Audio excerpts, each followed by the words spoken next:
নমস্কার বন্ধুরা, সকলের সুস্থতা কামনা করে শুরু করছি আজকের রেসিপি। আজকে আমার সম্পূর্ণ নতুন রেসিপি এটি। আজকে আমি তৈরি করব সজনা ফুলের, এগুলো যেহেতু ফুল না, সজনা মানে কুঁড়ির বড়া তৈরি করব। সম্পূর্ণ একটি নতুনত্ব রেসিপি। কুঁড়িগুলো আমি ভালো করে এখানে ধুয়ে পরিষ্কার করে নিয়েছি। এগুলো সজনা ফুলের কুঁড়ি। ফুলেরও বড়া খাওয়া যায়, কুঁড়িরও বড়া খাওয়া যায়। কিচ্ছু দেব না, সিম্পল। শুধুমাত্র কাঁচা লঙ্কা, লবণ, হলুদ আর চালের গুঁড়ি দিয়ে আমি এটাকে ভালো করে মেখে নিয়েছি। একদম কিন্তু টাইট টাইট করে শক্ত করে মাখতে হবে। বেশ কিছুক্ষণ ধরে মাখতে হবে, নাহলে কুঁড়িগুলো ছড়িয়ে যেতে পারে। এবার আমি ছোট ছোট বলের আকারে গরম তেলে ছেড়ে দেব।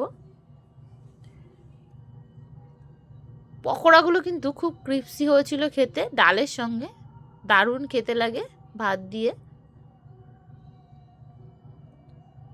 সজনা ফুলেরও কিন্তু এইভাবে বড়া করলে খুব ভালো লাগে।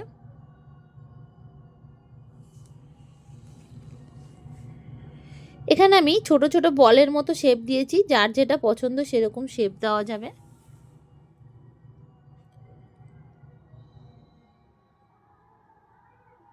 বড়াগুলো কিন্তু গ্যাসের আঁচ কমিয়ে একটু সুন্দর করে ভাজতে হবে, নইলে ভেতরে কিন্তু কাঁচা থেকে যাবে। আমি এখানে একটু বেশি কড়া কড়া করে ভেজে নিয়েছি,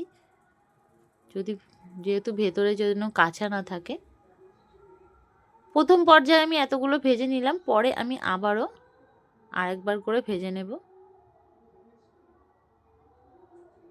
প্রথমের বড়াগুলো আমার একটু হালকা বেশি কালার হয়ে গেছে,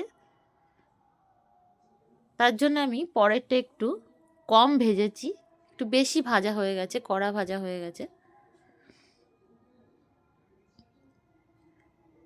সেম পদ্ধতিতে গোল গোল করে শেপ করে আমি আবারও বাকিগুলো ভেজে নিলাম। ফুলের বড়াগুলো কিন্তু অসম্ভব লাগে খেতে। যারা এখনও এই ফুলের বড়াগুলো খাননি, তো অবশ্যই একবার হলেও তৈরি করে খেতে পারেন। ভিডিওটি যদি ভালো লাগে অবশ্যই লাইক সাবস্ক্রাইব করে পাশে থাকার জন্য অনুরোধ রইল। এটা কিন্তু ভাজতে খুবই কম তেল লেগেছে।